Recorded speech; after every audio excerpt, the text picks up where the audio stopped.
Guys, how's it going? Welcome to this video. All right, so this video is gonna be on how to manually lock all your doors and unlock all your doors.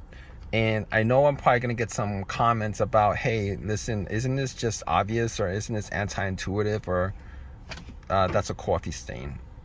That's a coffee stain, guys. But anyway, yeah, it probably is anti-intuitive, but I don't know. I put up pretty simple videos on how to change the clock, and those got a ton of views. I'm just gonna do this anyway, just because.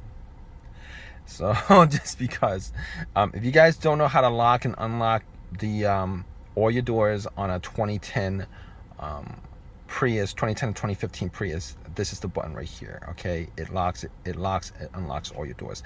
Now, if you guys have issues with this button, every time you press it, you know, you should hear the actuator going off. That's the unlock, that's the lock. And if you guys have issues with this, definitely you guys want to make sure that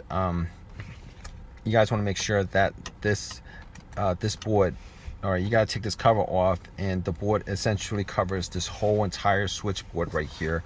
Normally that's the issue that would cause your issue. But if you guys have a situation where you guys press the lock and unlock, and maybe you have like one door that doesn't lock, then chances are it's probably the motor, the actuator, the lock and unlock actuator on the doors itself. So anyway, if you guys have any comments on this, definitely leave a comment on the comment section. Please subscribe, please give me a thumbs up, all that good stuff. All right, guys, take care.